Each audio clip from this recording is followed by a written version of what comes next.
చిత్తూరు జిల్లా తవనంపల్లి మండలం గొళ్లపల్లి గ్రామంలో ఈ నెల 4వ తేదీన జరిగిన వృద్ధురాలు హత్య కేసును తవనంపల్లి పోలీసులు ఛేదించారు. ఈ కేసులో నిందితుడిని అరెస్ట్ చేసి కటకటాల్లోకి పంపారు. హత్యకు గల పూర్తి వివరాలను డీఎస్పీ సుధాకర్ రెడ్డి మీడియాకు వివరించారు. వృద్ధురాలిపై అత్యాచారం చేసి బంగారు ఆభరణాలు చోరీ చేసినట్లు పోలీసులు తేల్చి చెప్పారు. కేసును త్వరితగతిన ఛేదించి నిందితులను అరెస్ట్ చేసి సిబ్బందిని డీఎస్పీ అభినందించారు.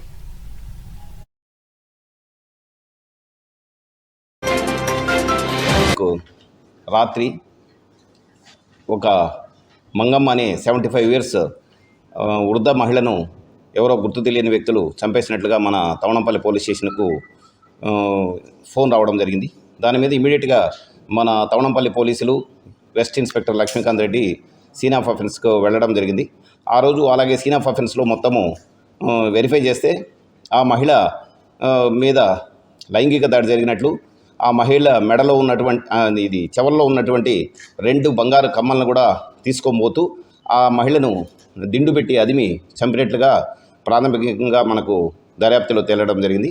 దీని మీద వెస్ట్ సిఐ, తవనంపల్లి ఎస్ఐ సిబ్బంది అంతా కూడా ఊర్లో ఎవరెవరు బ్యాడ్ హ్యాట్స్ ఉన్నారు, ఎవరైతే ఇలాంటి అఫెన్సెస్ చేస్తారు అనే దాని మీద ఒక 2 డేస్గా నిఘా పెట్టడం జరిగింది.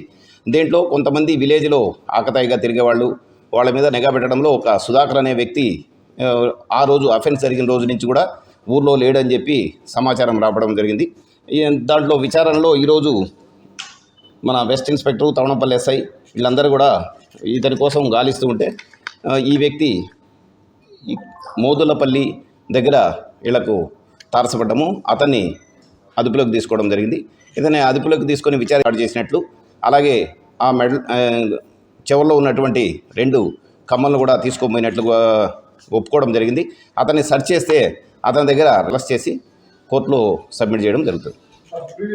గతంలో మామూలుగా చిన్న దొంగతనం కేసులు ఉన్నాయి. కేసులు అయితే ఇతను గొడవల కేసులో కూడా ఇతను ఉన్నాడు. ఇతని వయసు 28 ఇయర్స్ ఉంటుంది. సుధాకర్ ఇతని పేరు. ఇతను మామూలుగా కూడా ఆ రోజు ముందు రోజు ఫ్రెండ్స్తో అంతా కూడా బయట పోయి